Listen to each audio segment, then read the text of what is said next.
The G20 is a very important forum for all of us. We know that this is affecting majority of the global economy, trade, as well as investment. With the humble and hospitality of Indonesia, welcome. We achieved some promising progress through multilateral, through G20.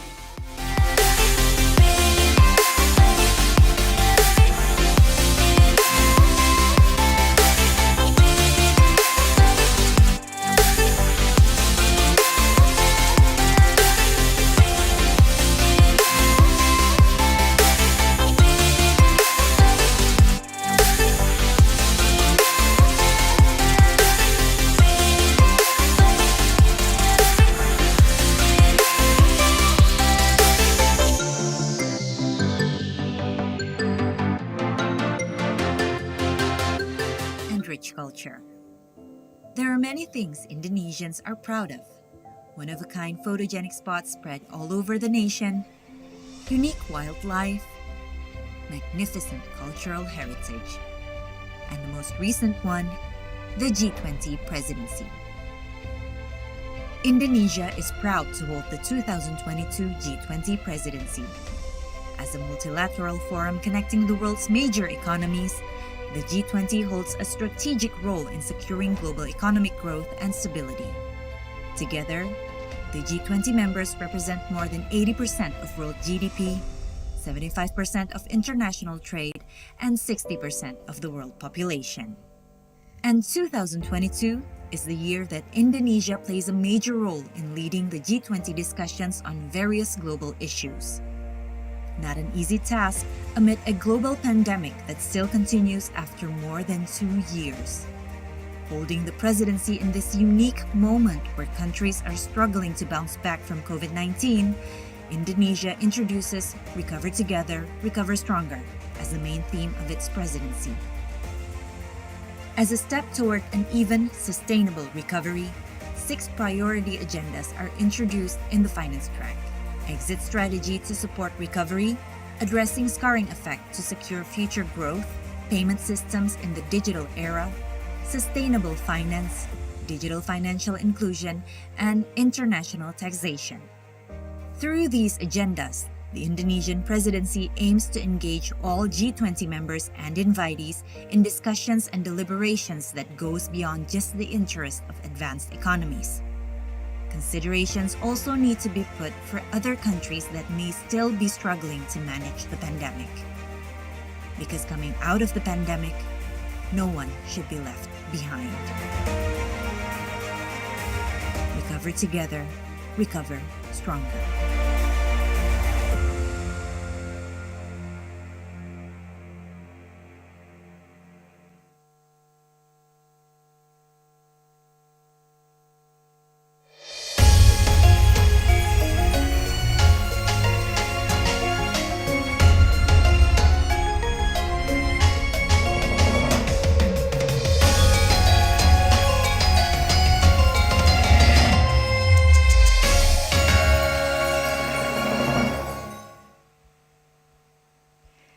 Her Excellency Deputy Governor of Bank Indonesia, Ibu Aida S. Budiman, Head of Economic and Monetary Policy Department Bank Indonesia, Bapak Solikin M. Johro, distinguished speakers and moderator, Head of Bank Indonesia Head Office Departments and Representative Offices, esteemed guests, ladies and gentlemen.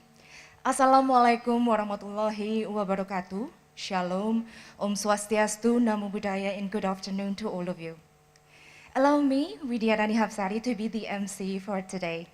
First of all, praise to the God Almighty. Because of His blessings, we can all meet in this very precious moment, casual talks, exploring new data for better policy making. Ladies and gentlemen, today's casual talk will address the importance of data in decision-making process by the policymakers, especially in this digital era where new data sources are becoming essentials and incorporated in decision or policy-making process. This event is also part of Indonesia's presidency in G20 and conducted hybrid, with offline and online participants. Before we start our casual talk, we will listen to the leader's insight by Deputy Governor of Bank Indonesia. Without further ado, please welcome Deputy Governor Aida S. Budiman.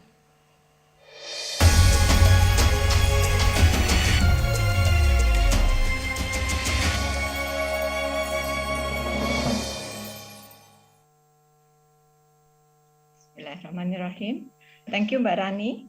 Distinguished guests, colleagues from Bank Indonesia, government institutions, other authorities, financial and academic communities, distinguished speakers, participants, ladies and gentlemen.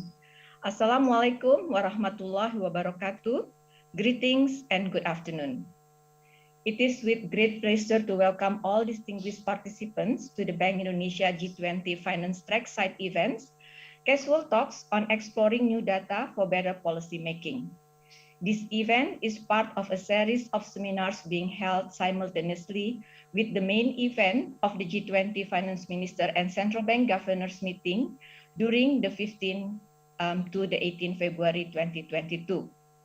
On that note, Indonesia warmly welcomes all delegates and participants to be a part of the great journey of Indonesia G20 Presidency, including, of course, to experience the beauty of Indonesia and its diverse cultural arts. Today, we are delighted to have three distinguished speakers, and we convey our deep thanks to Pak Budi Ganda Subrata from GoPay, Pak David Sumual from BCA, Pak James Walsh from the IMF, who will share their views on a number of key issues surrounding the implication of new data on policy and decision-making. Distinguished participants, ladies and gentlemen, to stimulate the discussion, my remark will briefly touch 3 points.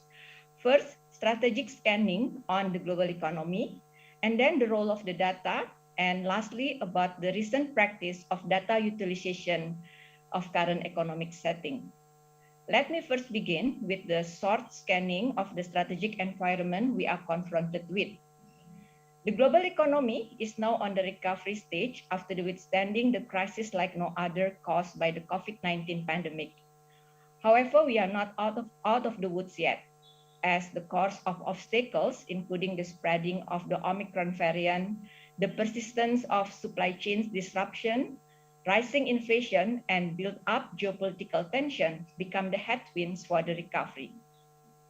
In addition, there are two other major trends shaping the world today that need also be considered, namely the digitalization of economy and the transition toward greener economy and lifestyle. These combined three factors inevitably have great influence our daily lives and bring the urgency on how best policymakers can formulate policy responses and guide the economy to smoothly transition into a strong, sustainable, and inclusive world.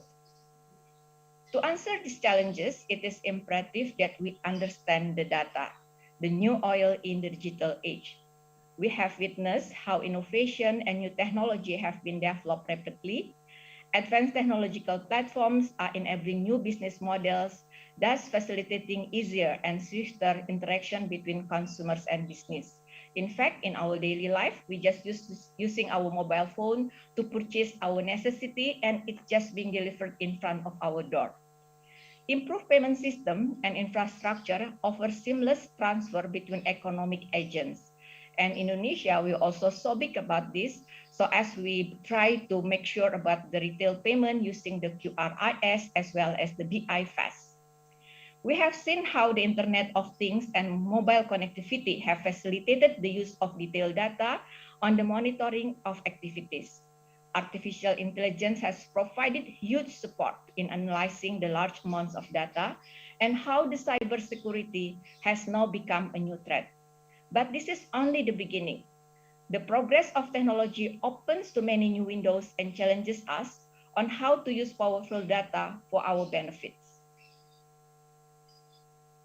Distinguished guests, ladies and gentlemen, let me now take you to ponder the role of data and its caveats that we must take note of. Data has long been a value of hold to an important role in the economy and more pronounced in the era of digital economy. Data act as an input in the production function and as a means of seeking information across agents in the modern economy. On that note, an economic agent will gain great monetary and social benefits from data collection, analysis, and dissemination. However, policymakers must bear in mind three economic characteristics of data that create challenges for public policy formulation. First, as data is non-rivalry, it will provide its full benefit if it is widely shared. Second, data involves externalities whereby possession of personal data by one agent imposes costs on others. Third, data is only partially excludable. Policy measures are needed to ensure that sensitive data is protected adequately. Given these characteristics, policymakers should implement effective data policy to ensure that society will benefit most from the use of this data. The question now, how do we use this data? Briefly, I'll explain the usage of the data in BI and business community. As a policymakers institution, Bank Indonesia also ensures the intensive use of statistical data to enhance policy formulation. Bank Indonesia has employed large data sets, often individual transaction by transaction data for analysis. For instance, since 2015, Bank Indonesia has initiated various projects in big data analytics, especially to analyze the interconnectedness in the financial and payment system, as well as on the e-commerce and the fintech. Bank Indonesia, working hand in hand with other institutions, is also working on the new data gaps initiative as a follow-up program from G20 finance track to improve the data availability and better shape policy decision. There are four areas in these data gaps, namely climate change, household distributional information, fintech and financial inclusion data, and access to private sources of data and administrative data. Business society has also considered the impact of the digital era of shifting consumer behavior in the decision-making process, including when formulating the business strategy, developing products, and marketing. As we know, insights of consumers can potentially be extracted from collecting and analyzing new data sources available in the data.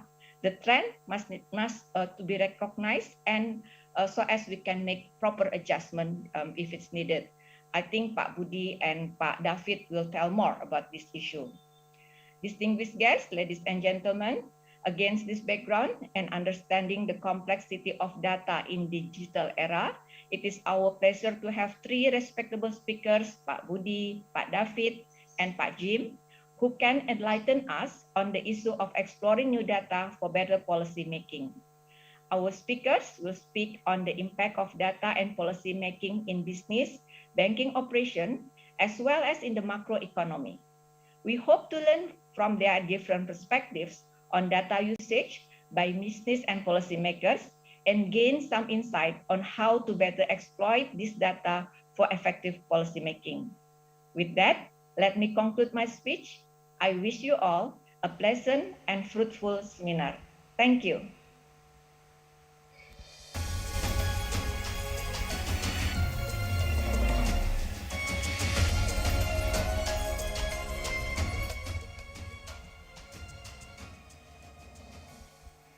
Thank you, Ibu Aida. Esteemed guests and participants, we shall begin our main agenda, Casual Talks, exploring new data for better policy making, with our distinguished speakers that will address issues on the emergence of new data sources, development of new technology on digital era, and its implication on economics and financial conditions, especially in Indonesia. To moderate this talk is news anchor Anika Wijaya. Before I invite her, I will give a brief introduction. Anika is graduated with Master in Communication Studies from the London School of Public Relations. She started her career in broadcasting industry as a reporter, then followed by presenting sports and news in several channels. Her interest in finance and investment began when she interviewed older athletes that lost their fortunes or went bankrupt due to poor financial planning. Without further ado, please welcome our moderator, Anika Wijaya.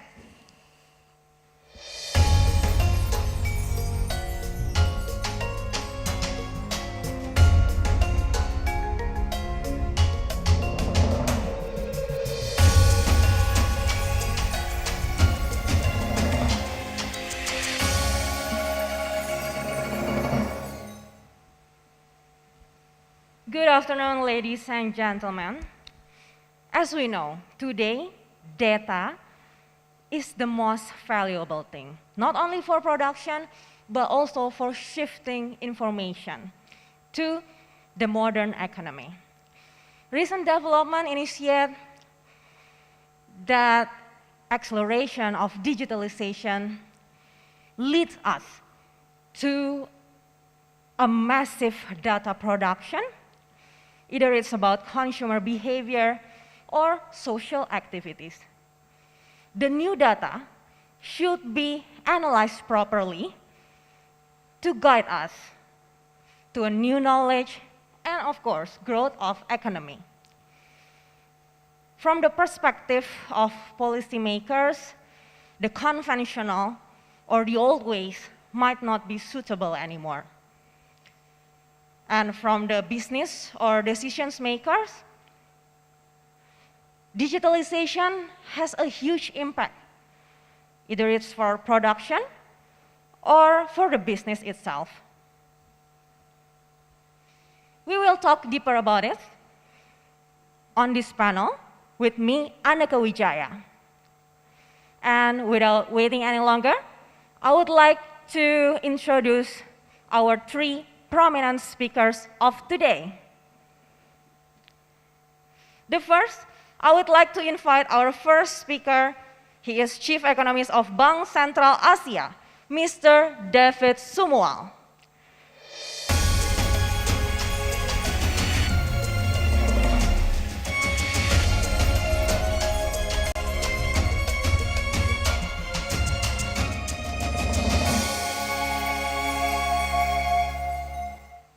Hello, Mr. David Sumual. We have met several times, offline and online. How are you? Fine. Hello, Anneke. How are you? I'm good. It's nice to connect virtually with you here. And we will get back to you soon. But before, let me introduce our second speaker, Managing Director of GoPay, Mr. Budi Ganda Subrata.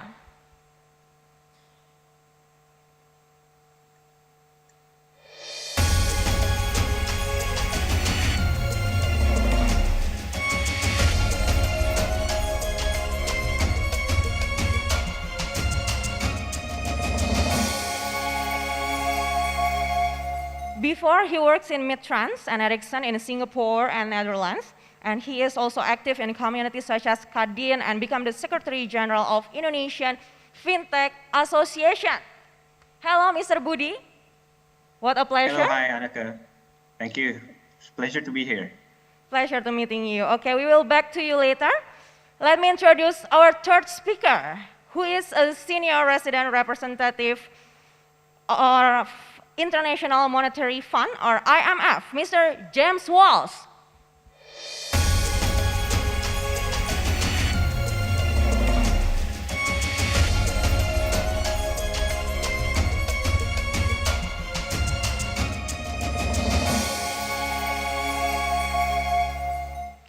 Hello, Mr. James. I hope you can hear us clearly.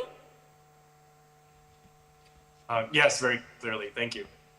Okay, if everyone's here, let's start our discussion.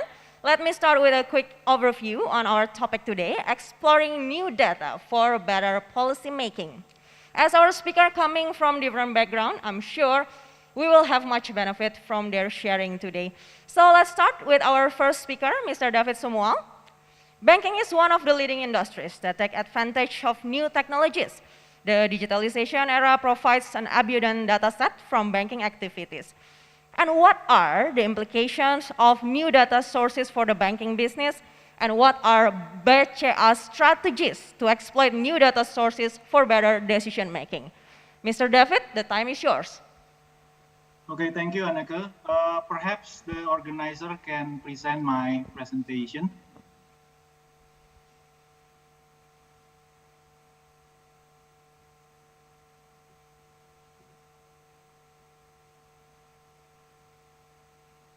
Okay, thank you. First of all, thanks for having me here in this G20 Finance Track Site event. As assigned by the organizer, I'll talk about big data. Actually, we are in BCA, our research department. We have a certain bureau specializing in big data. Yeah. Actually, many people talk a lot about the big data. Yeah, not only during pandemic. Yeah, some economists said that the data is actually the new oil. Yeah, and it's a valuable resources as we can transact the data on the market. Actually, that's true that the data is valuable, but I think there is more to it. Yeah. To me, data is not only just a resource that we can buy or sell in the market, but the data itself can actually change, I think, change how the market operates. Yeah. I think that's the very important feature because I believe big data will have an important role in shaping our economy going forward. So perhaps for the second page, please. Basically, this is the summary of my talks today. So I'll talk about the COVID and digitalizations. Of course, during this pandemic, we have more data collection because at least a third of the day today we are online. Yeah, but many people perhaps they do not aware that there is a less user awareness actually. And we also see the trend of data tend to outflow from the highly regulated sectors, for example, banks, governments, to less regulated sectors like tech companies or foreign tech companies. Secondly, I'll talk about the data analytics as a capital intensive effort. It's quite expensive to maintain data analytics and also server, for example. The third thing that I will talk about is the transaction data, so as well as data on customer behavior that could provide better insights into macro and microeconomic conditions. The fourth one, we talk about the current hype. Many people talk about metaverse, and perhaps we'll talk a bit about the impact. The last but not the least, we talk about also the problem. Right now is the problem is the more data you have, the more powerful you become as an organization, which makes platform business so powerful that control the big data.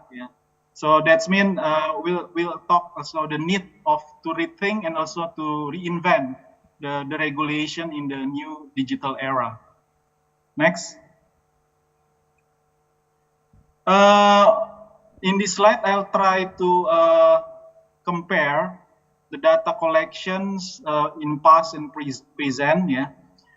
Compared to physical stores, of course, the rich data marketplace like e-commerce sites can track customer activity, even when they are just browsing or clicking or scrolling.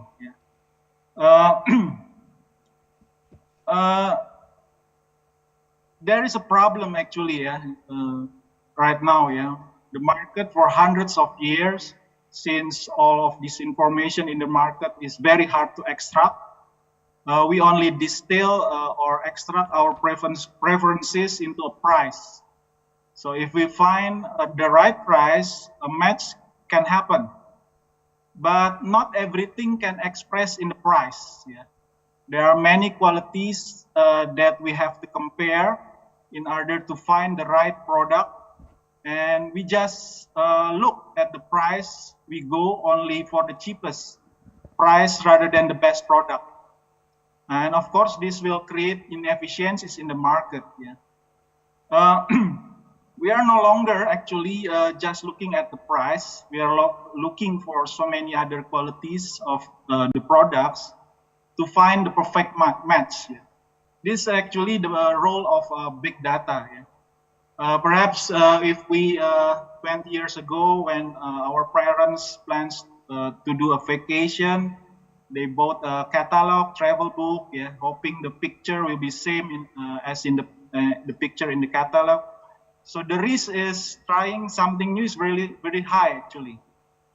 today, actually, when my son went on vacation, for example, recently with friends, when he booked a hotel or vacation, he looks a dozen of filters. Location, for example, swimming pool, perhaps free Wi-Fi, public transportation, whether or not the location near the beach, and etc. He, of course, will review on the reviews on the platform. Of course, perhaps he also scroll around using Google Street View. Price is still there, but I think it's not the only determinant. So we have really enormous more data available actually to make our decision. So perhaps right now people really love what they're purchasing because it fulfills their preference, because they have more data rather than only price. That's also connect us to the next page, please. So here in this page, we see that in terms of every business collects data, we see the detailed data depends on the company business model. Of course, warung, they only gather small data size. Modern retail so only perhaps really small data.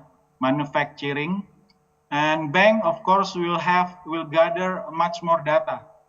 Right now, on average, perhaps around 600 to 700 terabyte in storage.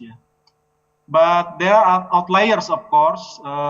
Companies like e-commerce, like Amazon, Google, they can process more data. Daily could be around 20,000 terabyte. Daily. It's very, very big. And according to some research, right now there are 2.5 quintillion data every day. So it means 10's power to 18. So I remember when we are just using data warehouse application a few years ago, it took us days to extract the data. But right now, using big data application, we use some big data application. It took only perhaps a few hours to extract the data. Perhaps in the future we can extract data faster and faster and take us perhaps only minutes in the future. That's our hope. Next. As I mentioned earlier, the data analytics needs a capital intensive endeavor. So it needs a lot of effort. It needs a lot of human expertise. We have several stages for extracting the data. We need a storage. We need extraction tools and application. We need analytics. Of course, we need human resources, the skilled one, of course. And visualization, this is the most important thing to also to present the data in really a more clear way. Next.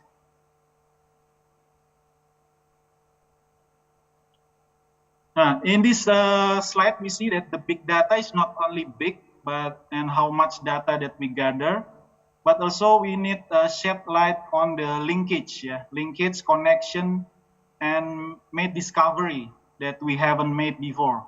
So we try to give a new perspective on reality. We can have more data, but perhaps the problem is the same. So we try to let the data speak. To improve actually. Big data is really important to improve and to speed up the forecast and also the decision making. In Indonesia, for example, GDP data usually is really lags, lags behind from the actual situations. For example, for the fourth quarter GDP data, we only know the situations in the fourth quarter in February, so it's quite lagging. So, for example, this is we are using the big data. We calculated from 20 million of individuals and also 50,000 business, more than 50,000 business players, and with more than 120 million transactions each day. So it's around 300 terabyte in one extraction. So from this data, we can build kind of intra-biz and intra-bell, we call it, yeah. So business transaction and also purchase or spending transaction index. So we see from this data that actually we are improving in terms of transaction and also business, yeah. We can compare it, of course, with the Google Mobility Index, retail and recreation.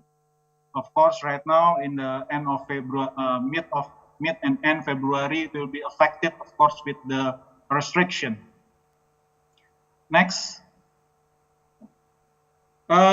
Yes, we can extract some other insights from the big data. For example, we see higher portion of tertiary product spending, indicating recovery in consumer confidence. For example, in July, August last year, we see more spending in groceries, but other secondary and tertiary product spending actually become less.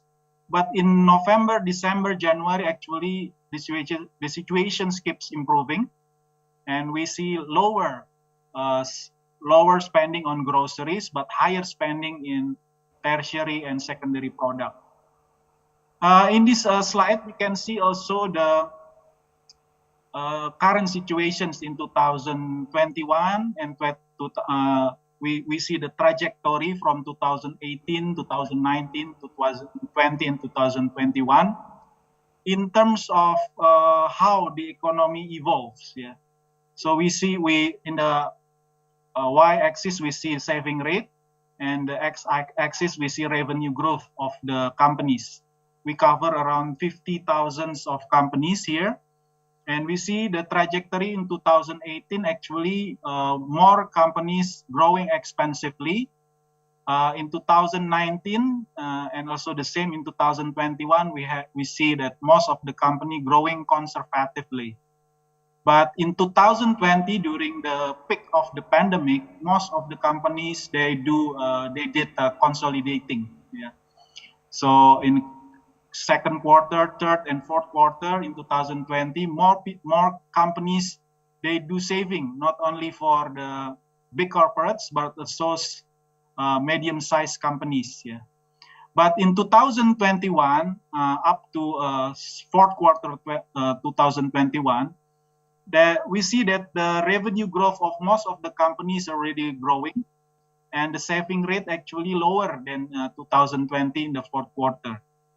So from this insight, from the big data insight, we can see the trajectory of most of the companies in our big data.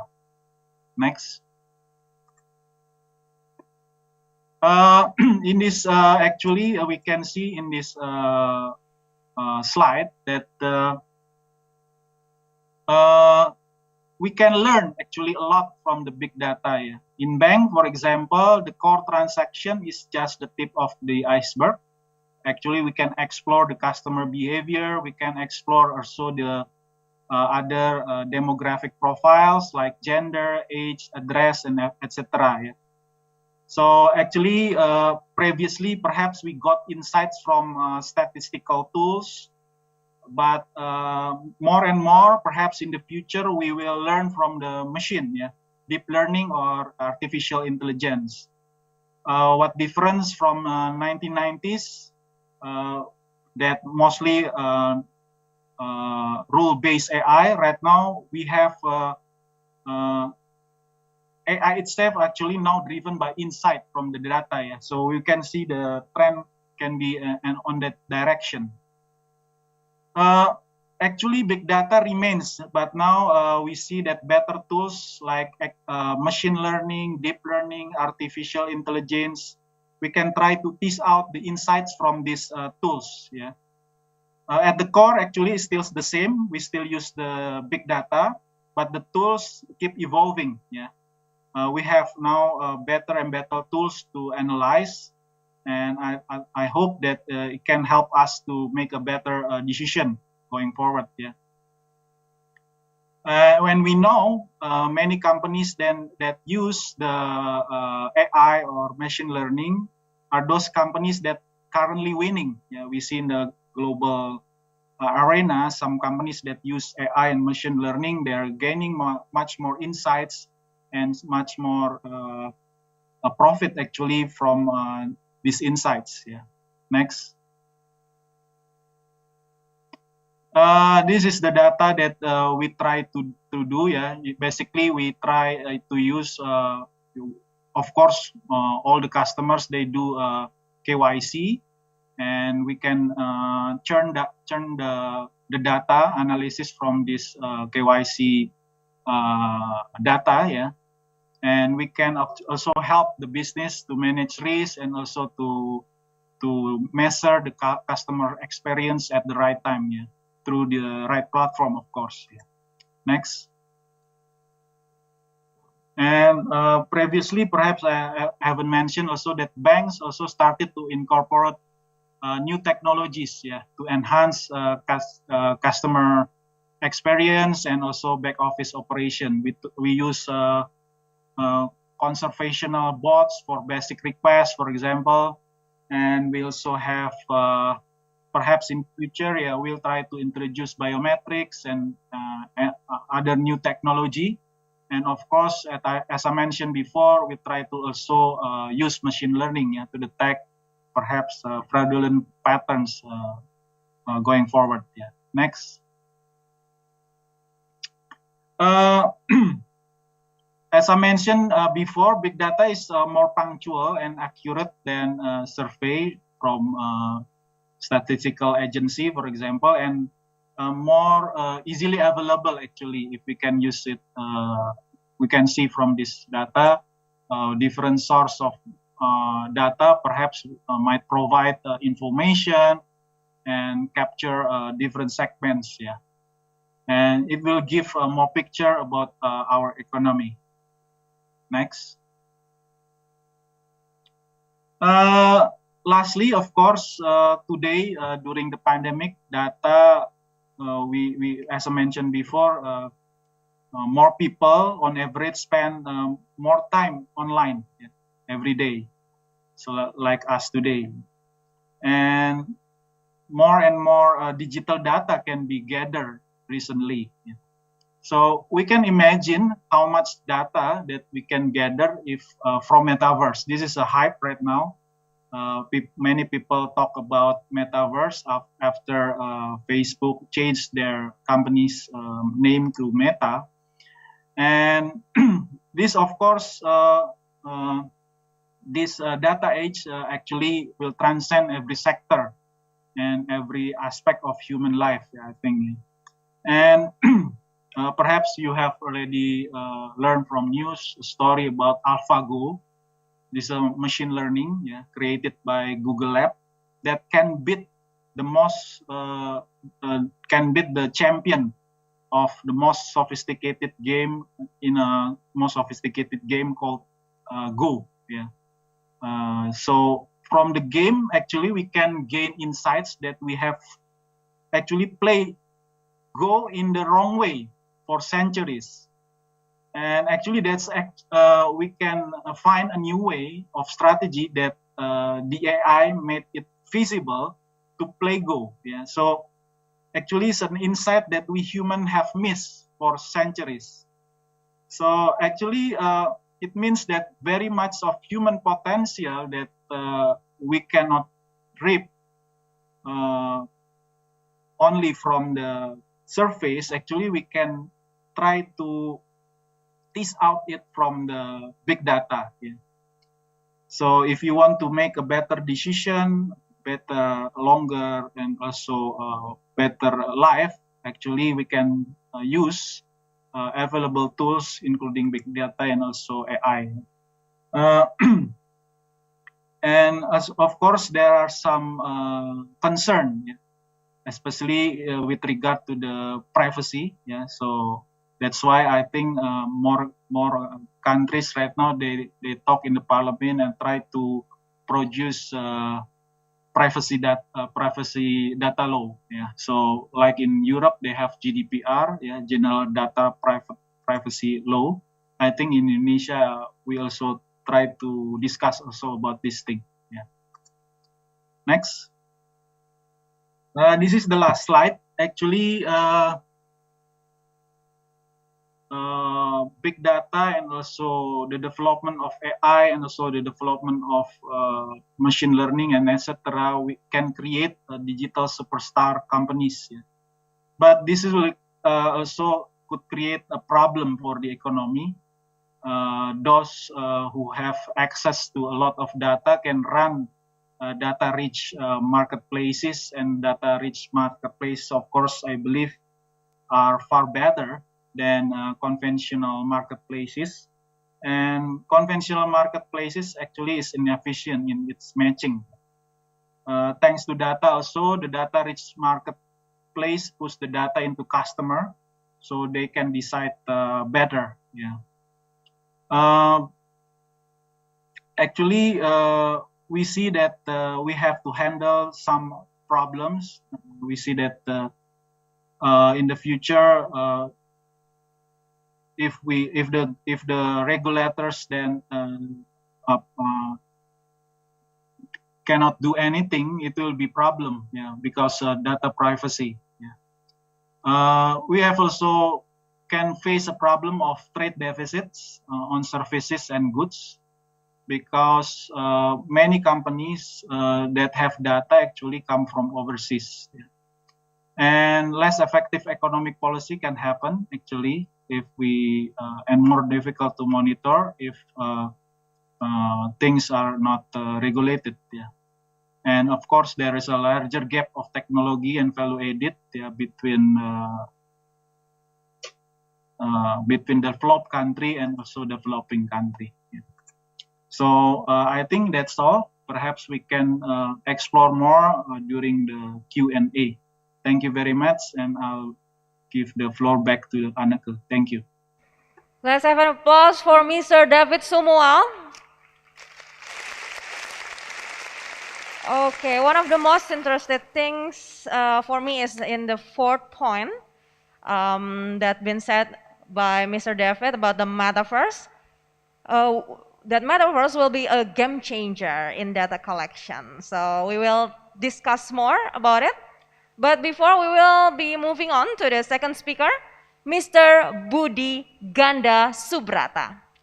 Pak Budi, given the acceleration of digitalization, private companies, especially e-commerce, have been the leading sector to adopt and take advantage of new technologies. What are GoPay's strategies and how to exploit new data sources for better decision making? The time is yours. Thank you, Anneke. Good afternoon, ladies and gentlemen, distinguished speaker, Pak David, James, very happy to be here. Ibu Aida, thank you for your keynote earlier as well. So I would like to present a bit on some of the use cases that we have in not only GoPay, but some of our business units under the GoTo ecosystem, mainly the on-demand services of Gojek, the marketplaces of Tokopedia, as well as the payments and financial services under GoTo Financial, which includes GoPay as one of its subsidiaries. We have been fortunate enough that we are a digital native company, and therefore we do have a lot of touch points, especially with our customers, drivers, as well as MSME partners. So basically, this presentation really dives into the real use cases that we have in our ecosystem and how we use it to make better decisions in order to create new features for our customers and merchants and drivers, as well as driving certain internal policies as well as advocacies, working together with industry associations and regulators alike.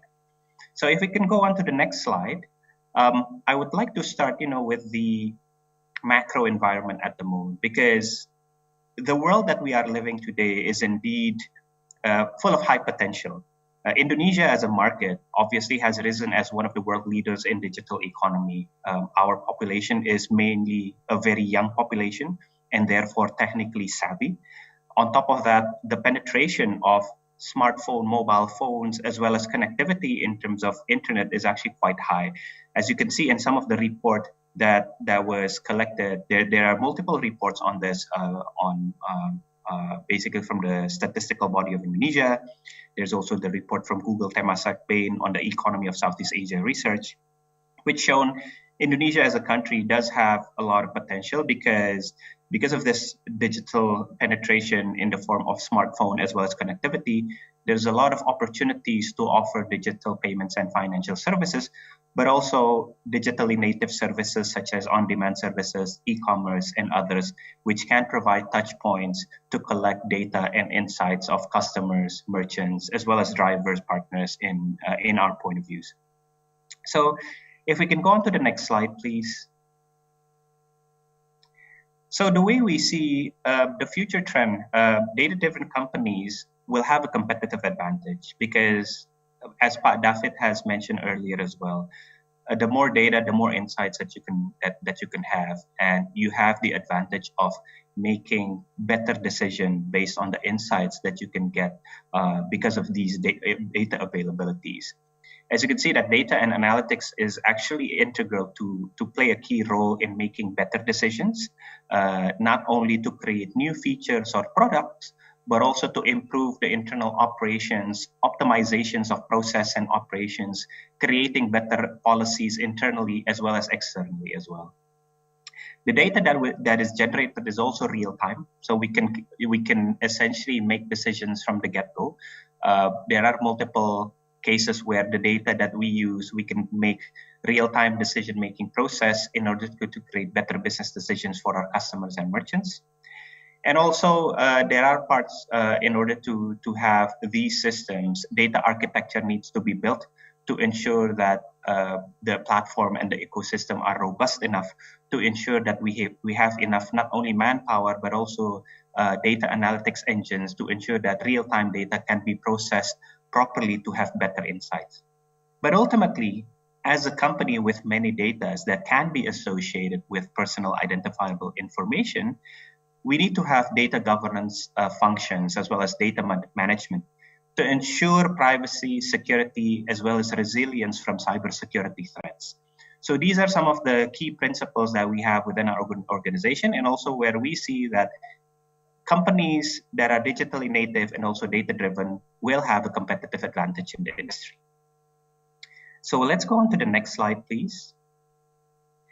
Within Gotoh, basically we have three main principles when it comes to data infrastructure and how we use data to gain better insights as well as to make better decisions for our businesses.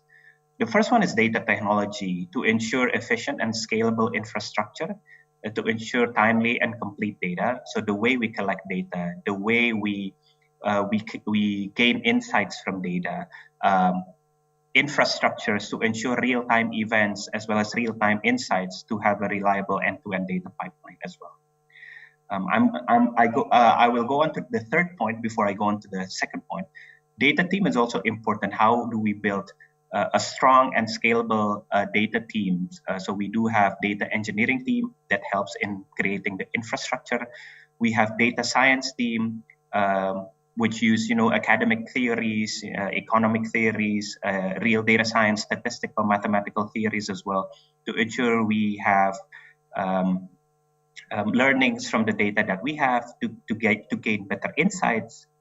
And lastly, the third principle, or in this order, the second principle is one of the most important aspects, and that is data governance. How do we ensure we manage the data properly to ensure quality, availability, usability, integrity, and most importantly, security of the data used in an enterprise settings? If you notice Gotoh as a company, we are one big ecosystem. But at the end of the day, it also comprises of multiple entities with multiple regulators under payments and financial services sectors, e-commerce and whatnot, as well as the Ministry of ICT or Cominfo.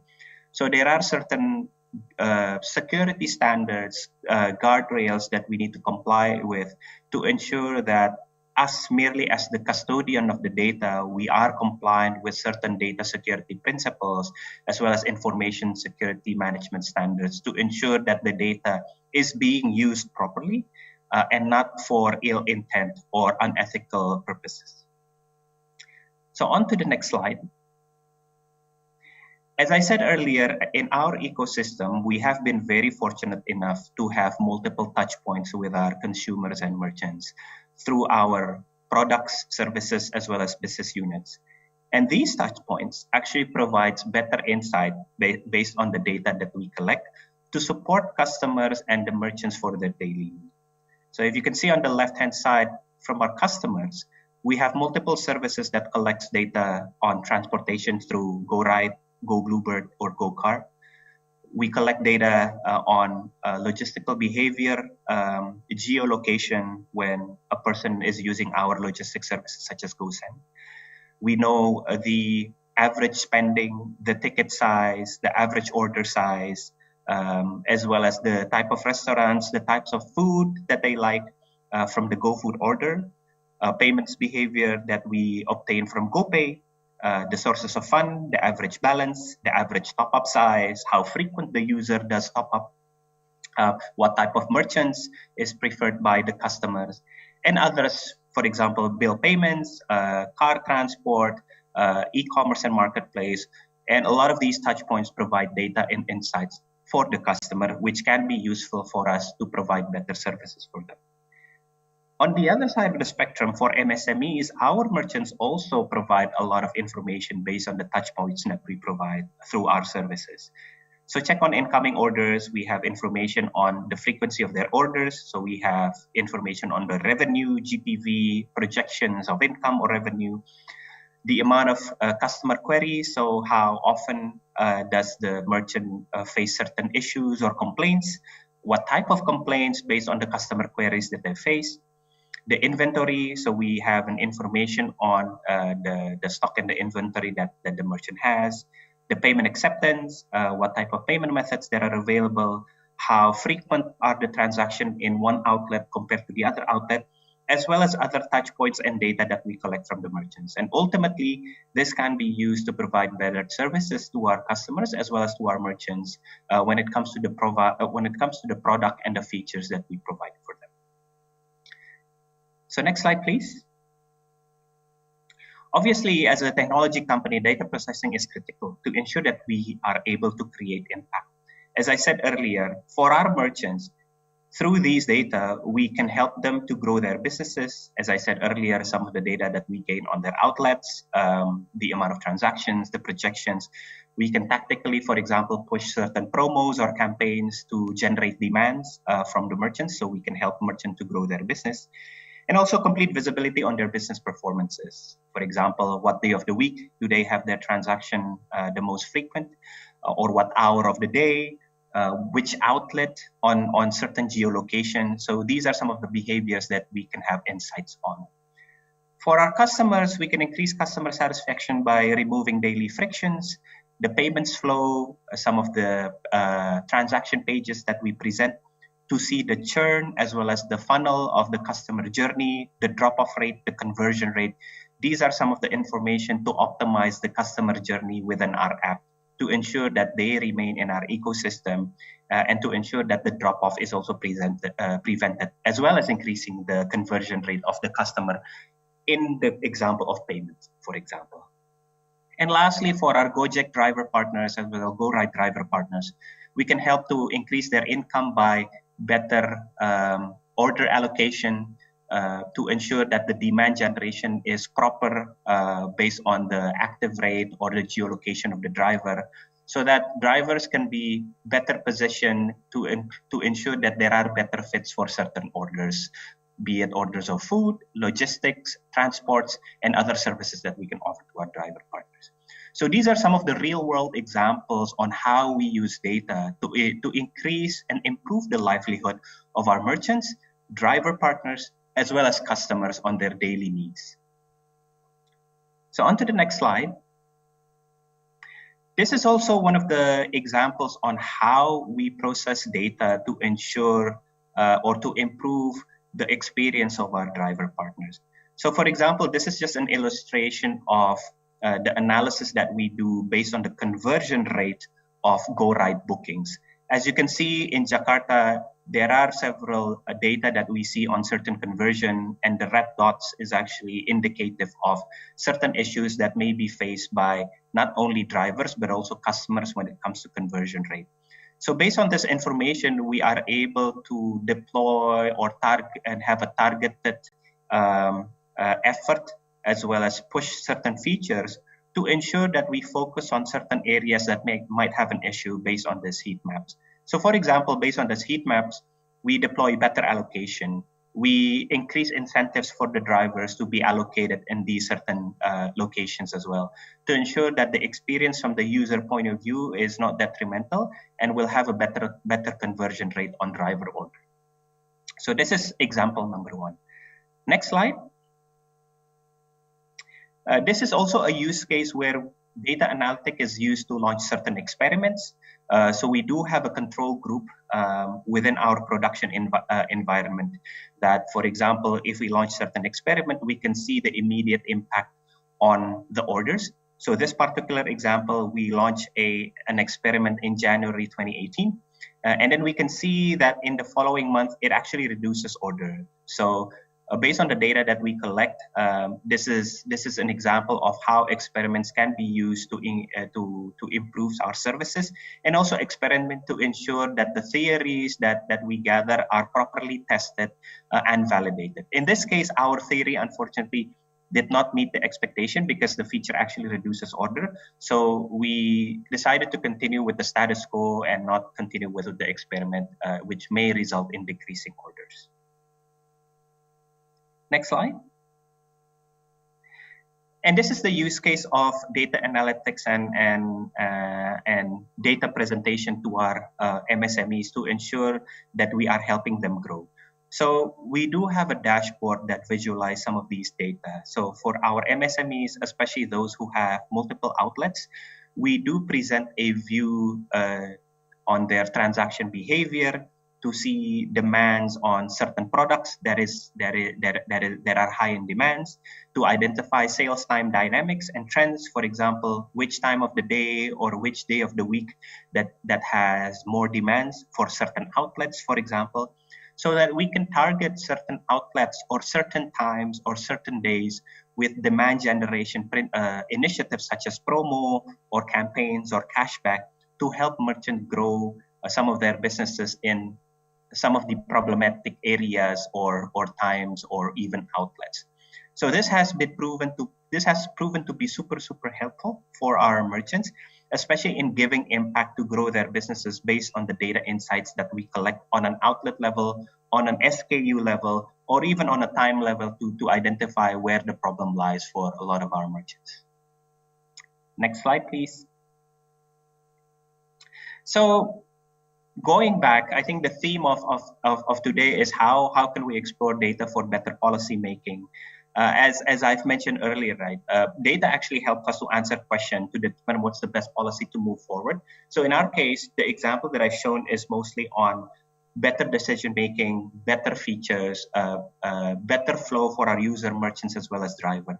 But this can also be used for better policy making internally, for example, our SOPs, for example, merchant onboarding or customer KYC, but also advocacy on certain policies that we can do together with the industry association as well as the regulators. There are a lot of data validation that has gone through for further analysis and interpretation. So this will provide better insights as well for better policy making. And lastly, I think given the amount of data that we have, it is important to instill a data-driven organization, a data-driven culture in the organization, so that a lot of the key policy changes, as well as the decision that was made, is data-driven, validated, and there's a quote-unquote certain degree of science associated with it. So a good example is QRIS. There has been a conversation on QRIS transaction to increase the basket size. And these are all based on historical transaction data to see user that wants to have higher basket size for QRIS transaction. Or even for e-money, for example, the policy today, e-money balance sits at 5 million rupiah and 2 million rupiah and 10 million rupiah for unregistered and registered. because of the historical transaction that shows more and more people have higher balance as well as higher basket size, then this has become a key driver to validate and to change certain policies in the future, if possible, to increase some of the balance size as well as the inflow limit for e-money balances, for example. So these are some of the real-world examples that has been used and also that has generated conversations between industry, association, as well as regulator on better policy making. So I would like to end the presentation on that point. Thank you very much. Looking forward for the discussion later today. And over back to you, Anneke. Thank you. Okay, let's have an applause for Mr. Budi Ganda Subrata. As mentioned by Mr. Budi, data processing is very critical to create impact at a large scale. On the other hand, data security is one of digitalization challenges in Indonesia. I'm glad to hear GoPay's commitment for data security. We will talk about it later. And now we will move to our third speaker. Let's hear from the policymaker perspective. We have Mr. James Walls here. Mr. James, the development of new technologies and their adoption in economic and social activities have given rise to the availability of new data sources. The massive data produced creates opportunities and challenges for the decision-making process of economic agents. Given the emergence of these new data sources, has it shifted our understanding of the economics of data and its implication to economic and financial conditions in global and Indonesia? Mr. James, the time is yours. Thank you very much. I would like to thank the BI for organizing this seminar and my fellow presenters, Pak David and Pak Budi, as well as Deputy Governor Ida. And I would return to Deputy Governor Ida as my first example of how big data can affect policymaking. I remember that she and I were talking a few months ago about how the economy was recovering in Indonesia and how quickly the BI expected the economy to recover from the Delta variant. And at the time, the only data that we at the IMF had access to were data that were published and relatively low frequency, like credit growth. But Bu Ida had access to payment systems data, and she assured me that the economy was recovering even if I didn't have access to high frequency enough data to see it. And that access to high frequency data is something that's relatively new, and there's a very wide range of data that's available. So in addition to looking at the headline numbers from the payment system that would give her an idea of how the economy is growing, she can also look at where money is being spent and where these patterns are happening the quickest, which might give some indication of where the banks are recovering fastest or where even the pandemic is recovering fastest, or in which sectors recovery is happening, which could give you an idea about how banks should be supervised and where the remaining risks are on banks' balance sheets. For example, if you see payments growing very quickly at restaurants, that might lead you to believe that the risk we're associated with restaurants is less and banks might not need to hold as much capital against their loans to restaurants. So this is an area where the BI already has access to a lot of data that could be mined for all kinds of useful insights about everything from monetary policy to economic activity to how banks should be supervised and to how the pandemic should be monitored. So that's an example of the case. And now I'll talk more in general about three advantages that big data can provide to policymakers, and then some of the concerns that we have to bear in mind as we begin to use those data.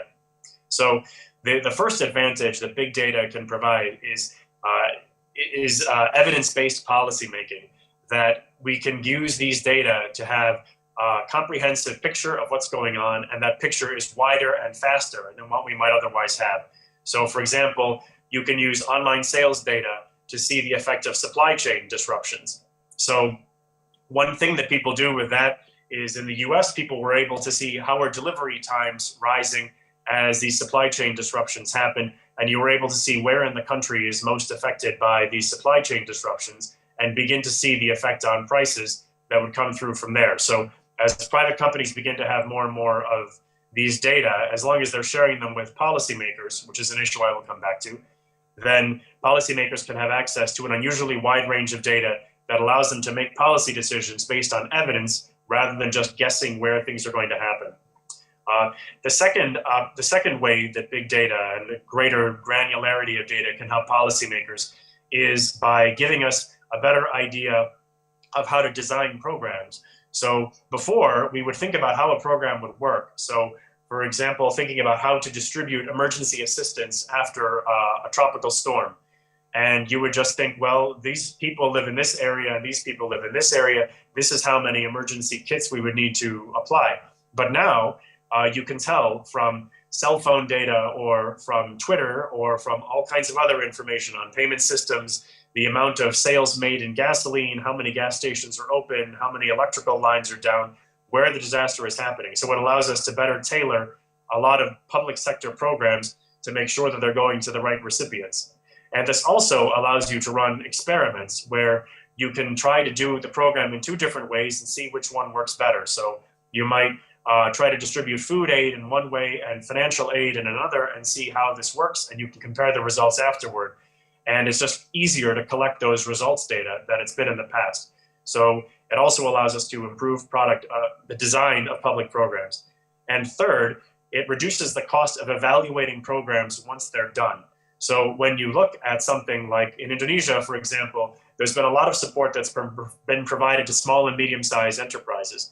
The more data that we have about these small and medium-sized enterprises, and a lot of that will be available from digital payment systems. As the financial system moves more and more online and becomes more and more digital, we will know more about these small enterprises. And we can use that information to see how effective were the COVID interventions that the Ministry of Finance and the government undertook to support those businesses during the pandemic. We just would not have had access to that data before, and many countries still won't have access to it. But it does give us the ability to look at programs after they've been implemented and see how effective they were. So those are the three potential benefits to policymakers from greater access to big data and public data, a more comprehensive picture of what's going on, better design of policies, and better ex post evaluation of policies. But none of this is free, and it's especially never free when taxpayers' money is involved. So some of the concerns that we have to bear in mind when we design these programs are the first one, and the one that is actually most difficult in a lot of cases, is that the implementation costs of dealing with big data can be very high in the public sector, and they are almost always underestimated. So in general, governments lag the private sector in their expertise to apply technology.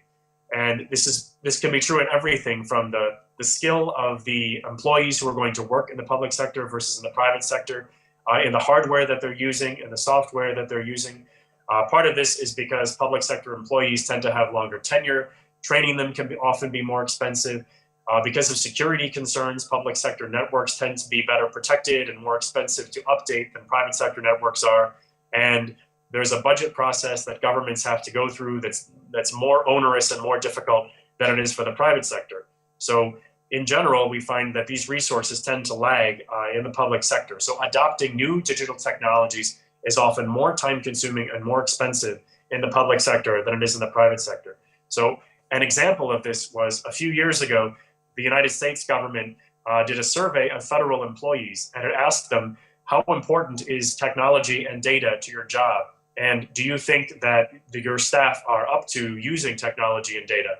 So 80% of federal employees in the US said that technology and data were important for their jobs, and 96% of them said that there were skills gaps in using it.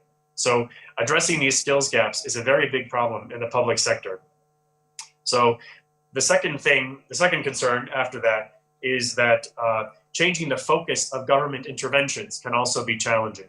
So policymakers have to adapt to higher frequency data. They have to adapt to this kind of testing for program design and increasing the frequency of evaluations. In a private sector company, it's relatively easy to say, we're going to do alpha beta testing and just put on our website 2 different options and people can choose it. In the public sector, because of the need for transparency and the need for equal treatment of taxpayers and the need for legislation that enables particular programs, it's much harder to innovate. If you have good ideas, you can push them through in a government policy, but you don't have the same flexibility that you have in the private sector. And the challenge of designing new programs and new ways of thinking in the public sector is just harder because of that. That doesn't mean it's not important and it shouldn't be done. It's very important for governments to take advantage of this data and use it. But you have to bear in mind that the way that the public sector works will often make this more complicated. So when this happens, you have to bear in mind that there will be restrictions related to transparency and to taxpayer funding, and making sure that the program beneficiaries are all receiving the same services. All of those are big concerns in the public sector that might not apply in a lot of private sector companies.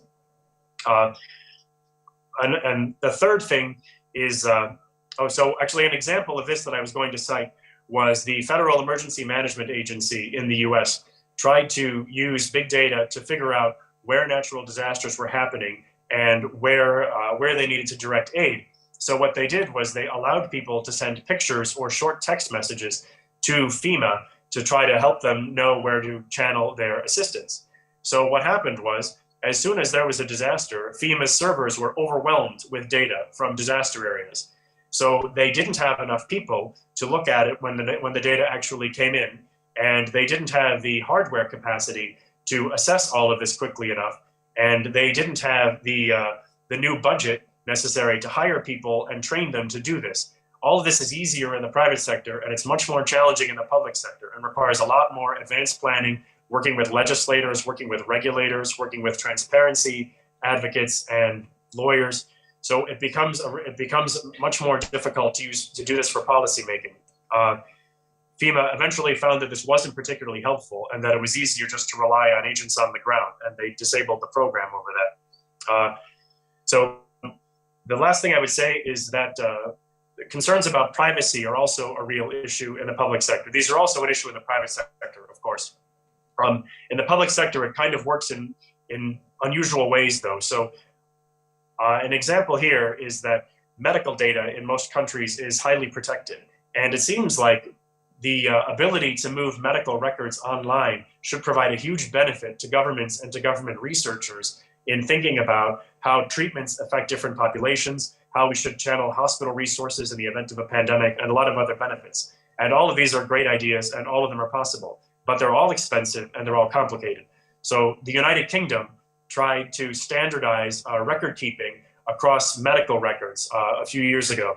And the idea was, the first plan they had to do this was to try to take testing of medical devices and be able to compare across different medical devices how efficient the devices were. So the problem that they found very quickly was that every company had its own data format for reporting the results of the medical devices, and patient information had to be encrypted. And the problem was, then it becomes almost impossible to combine data sets across companies. It's one thing to just take the format and put it into a public API and share it. But when the format is involving private data from hospital patients or from citizens, it's not necessarily straightforward to put it into a public database where companies can see it. You have to make sure that they don't have read access to the database they're writing to, which makes it more difficult for them to check their own data.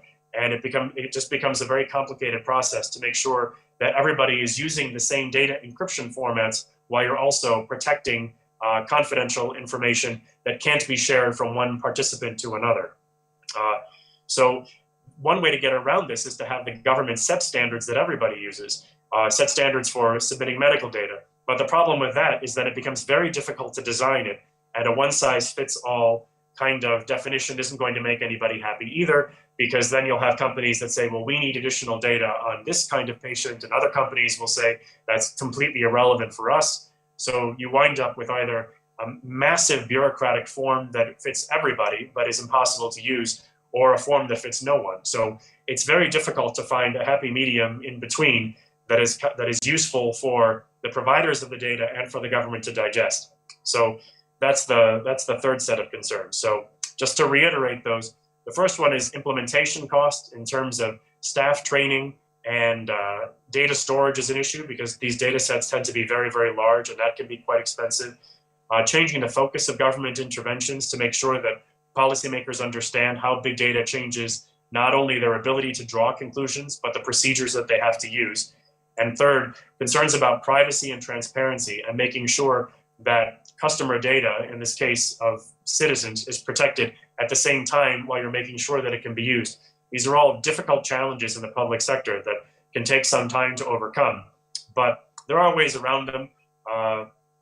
It's very clear from a lot of cases that using these big databases can really help target assistance and target programs in ways that can really improve the implementation of social programs and public programs more generally. As long as you ensure that these costs are recognized upfront, especially labor costs, because you're often going to need to hire tech experts from the private sector, which is very good at paying them more than the public sector is able to do. But as long as you recognize these costs upfront, then these costs can be borne by the public sector. And it's just important to recognize for that reason that there can be a lot of upfront costs that need to be raised before you can really reap the benefits of these data. And those costs are in terms of not just financial costs, but also making sure that government officials understand how this has to change the way that they're going to operate, which isn't always easy either. But there's certainly a tremendous potential for the use of high frequency, high density, very broad data sets in public policy making. It's just important to be aware of what the potential concerns are and what the stumbling blocks are in rolling out these programs. Okay, thank you, Mr. James. And it's amazing that we can get a comprehensive picture of what's going on to create better design and evaluation of policy making. But we have to admit that the cost is not cheap. And we will talk more about it. But before, let's have big applause for our three speakers. Marvelous presentation.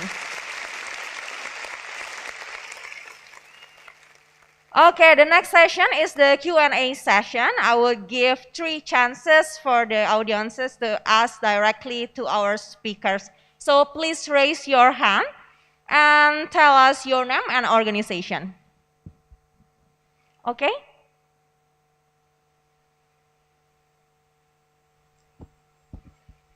Okay, thank you for the opportunity. First of all, thank you for all in our panelists for all the very insightful presentations. My name is Reza Angling Kusumo. I'm from the Department of Statistics, Bank Indonesia. My questions are for all 3 gentlemen in our panel today. Despite its clear private benefits, the massive activities of data collection and data analytics also create challenges in terms of privacy and control rights. What do policymakers need to consider and implement to ensure the sweet spot between rights to privacy and data protection and the private benefits from the use of data analytics in economic activities? That's my first question. My second question is for Mr. Ganda Subrata. What a big tech company such as GoTo, with its massive private access to data, can help in providing better data to government or policymakers to ensure better and more targeted economic and particularly social protection and assistance policy? Thank you. Okay, thank you, Pak Reza from Statistics Department Bank Indonesia. Maybe our speakers would answer it first, Mr. Ganda Subrata or Mr. David? Perhaps answer the first question, perhaps. Okay, go ahead, Mr. David. Okay, thank you, Anneke. A really good question from Pak Reza from BI Statistics. In terms of regulators or policymaker, what they need to do. Yeah. So as mentioned in the presentation before, the problems actually is the more data you have, the more powerful you become as an organization. So it will, I think it will make platform business so powerful that control the big data. Yeah. So perhaps in many countries there are right now discussion, political discussion And the political answer, maybe we need to tax them perhaps, or we need to break them apart. Yeah. So some voices I heard in US, for example, they thought kind of political answer basically. But I think this is not a good answer, yeah, because we need really to understand at the problem. And the problem is quite simple and quite straightforward, I think, yeah. So whenever a large company have had a scale effect advantage, economic scale, I mean, yeah, when you are large and you produce at a lower cost, and you have a concentration effect actually in the market. The countervailing effect in the market has always been innovation. Smaller companies may have a higher costs, perhaps, but may have a better idea or better innovations. And perhaps human ingenuity could be replaced by machine learning that learns from a lot of data. So if you have more access to data, that means you are more competitive. So small startup will have a real problem since they have very little data available. Yeah. So with the best idea, they cannot train their machines with enough training data to prove their idea. Yeah. So the key lever, I think that's therefore, I think is the access to data. What the government should do, I think, is in a policy perspective, is not to make money. To take money from the rich data marketplace companies and to give it to the public or break up them, yeah, as I mentioned earlier. The thing that we have to do is to introduce innovation and competitiveness in the market and to broaden the access to data. Yeah. That sounds crazy, perhaps, yeah. But recently, I read in the news, U.S. Department of Justice has already done kind of thing, yeah. So when Google bought a travel company with a lot of data, they allow Google to do that, but Google has to let its competitor to access some data, yeah, from this travel company. So what the many people and mostly economists been suggesting is not something outlandish or something that perhaps cannot do, yeah. But I think we see from the news that even US, they has mandated Google to do so, yeah. So it can enable the market to stay competitive and innovation to flourish. So without this thing, we cannot do. I think the economy is going bust, yeah, if we cannot give opportunity for company, new startup to stay in competitive and give them to flourish by creating innovation. So I think we need a set of rules in the framework and in the context in the society in which big data can operate. I think that's a obligation, yeah, for the regulators to also step in. Yeah. So with the rights and regulation in place, I think we can harness the power of big data for the human benefit. I think that's my opinion, Anneke. Thank you. Okay, nice answer from Mr. Davis Sumual. We will move to the second question that will be answered by Mr. Budi. The time is yours. Okay. Yes, so I'll start answering the first question as well as the second question immediately after.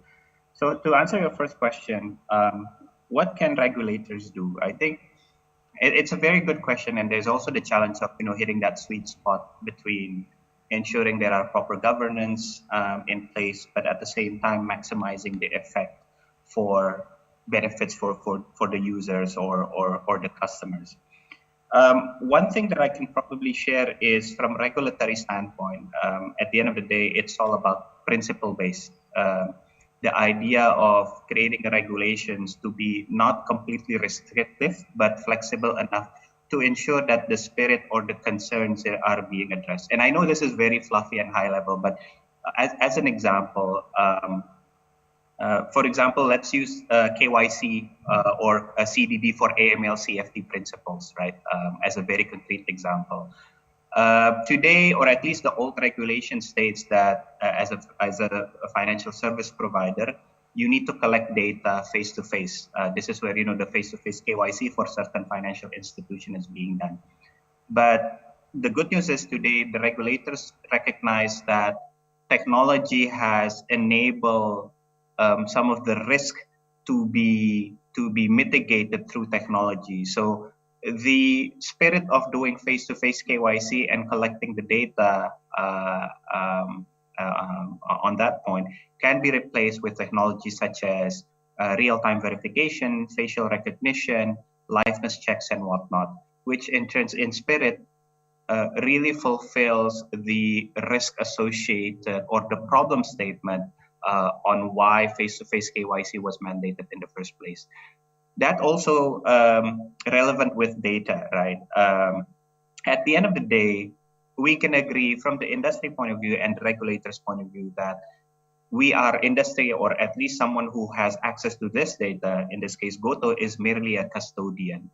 So if we deploy certain safeguard rails and also principles to ensure that customer consent is always there. Data sharing is possible, but always with the agreement and with the agreed terms and condition of the customer. And as long as these principles are there and also mandated by the regulators, then a lot of the benefits that is offered by the user can still also be possible.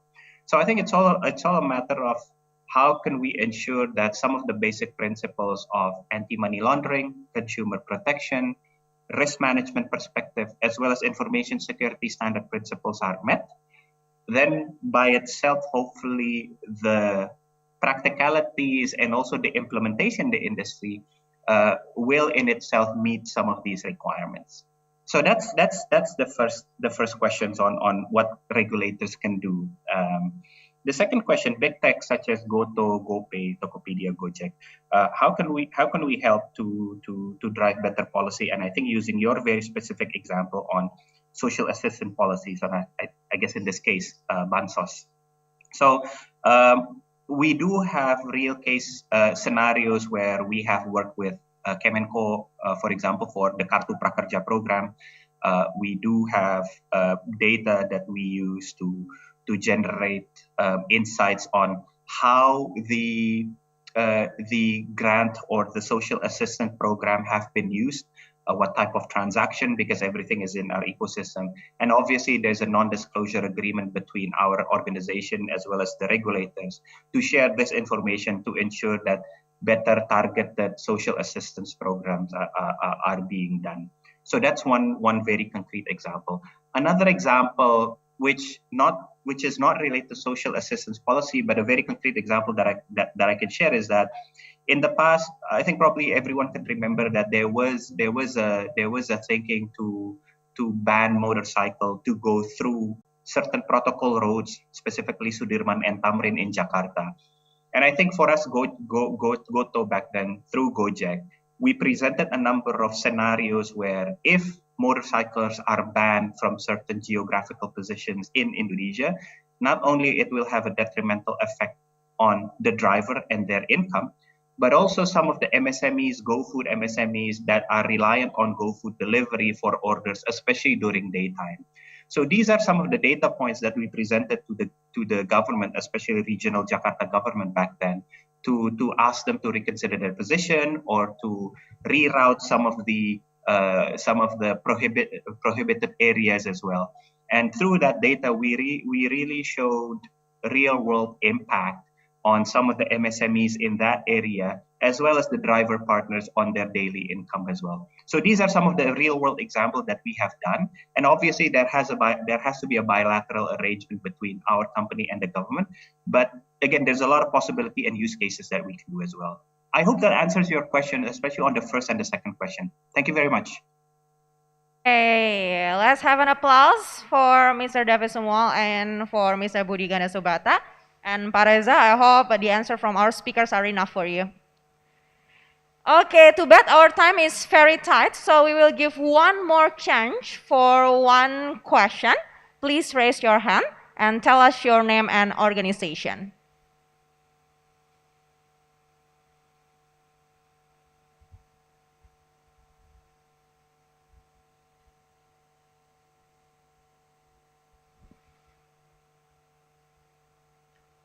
No more question?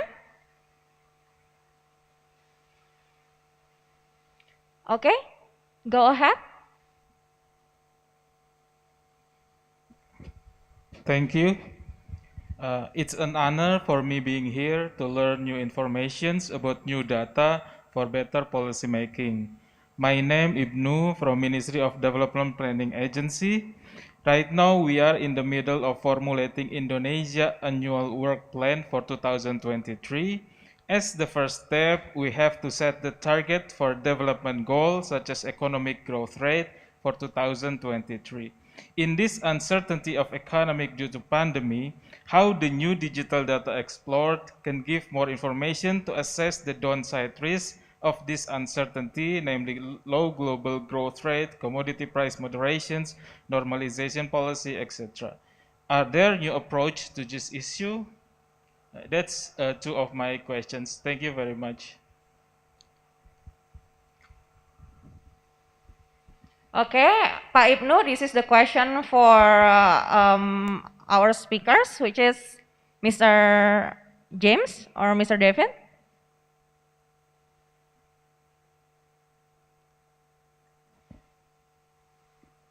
Okay, Mr. James, maybe you can answer. I'm sorry, I'm not sure I understood the question. Could you repeat it again? Check. As the first step, we have to set the target for development goals such as economic growth rate for 2023. In this uncertainty of economic due to pandemic, how the new digital data explored can give more information to assess the downside risks of this uncertainty, namely low global growth rate, commodity prices moderations, normalization policy, etc. Are there new approach to this issue? New approach to these issues. Mr. James, can you Sure. hear us clearly? Sure. From a macroeconomic point of view, what these new data give us is a better understanding of the economy. So, for example, dealing with monetary policy, if you have a better idea of how the financial system is working from information on payments, or how or what companies are doing well from also from payments, or even mobility data, like we were talking about a few minutes ago, then you can use those data to see how the economy is doing and which sectors are doing better. So that can be helpful from a monetary policy point of view, because it can give you an idea of how demand is returning and what parts of the economy are stronger or weaker. So from setting overall policy stances for the economy, you might not need that kind of granularity of data, but it does help to see where the recovery is coming from, because that will give you a better understanding of where it's going. So, for example, normally economic recoveries are led by cyclical industries like construction, or residential construction, or investment, so building new factories, for example. But so if you can get this kind of granular data that shows that cement mixers are moving more quickly around Java, for example, then you might have an idea that this is an investment-led recovery and therefore is likely to be pretty strong. But if what you see instead is that payments are rising and growth is increasing because it's largely consumption, then you might have a different idea about what that means for monetary policy. So it really just gives policymakers a deeper understanding of how to set macro policies. The potential uses are helpful everywhere, but I think that a lot of the real advantage to this will be in smaller policies rather than something that's set for the entire economy, like macroeconomic policy. things that are aimed at a particular segment of the population or a particular area, like the example that we just heard about the effect of shutting down Sudirman during the PPKM. That's a kind of intervention where big data can really give you some insight into how to handle things. Or, for example, India has a database now where every citizen in the country has a number that is associated with their fingerprint and their retinal scan. And that there's a database attached to that number that can be used to have have access to social programs and have access to taxpayer information or small business information. So from a giant database like that, in India, there's more than a billion of these accounts now called Aadhaar. And the amount of data that's contained in this Aadhaar database is really tremendous. And the government can use that to see how should funding be allocated across different regions, and thinking about social programs. How do you make sure that people are receiving the social programs that they need? And how do you make sure that small business assistance is going to small businesses, that it's actually helping them? That's in a lot of these micro level interventions is where I think there's really a huge scope for improvement. Okay, thank you, Mr. James. I hope, Pak Ibnu, I hope you get the answer from Mr. James, and it's enough for you. And the question from Pak Ibnu also become the last question of our session. Let's have an applause for our three speakers.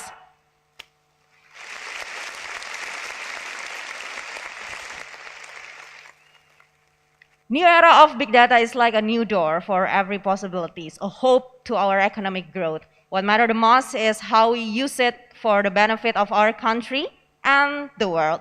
We hope this opportunity at G20 Summit will push G20 countries to be better at processing the big data.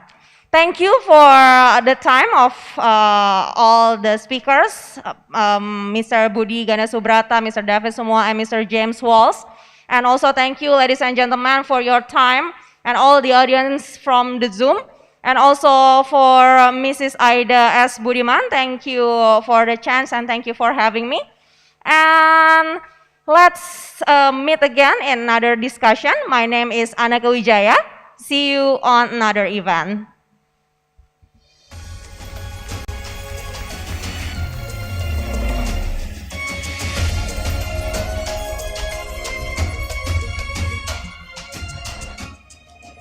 Thank you so much, Annika, for the fruitful session, and you may return to your seat.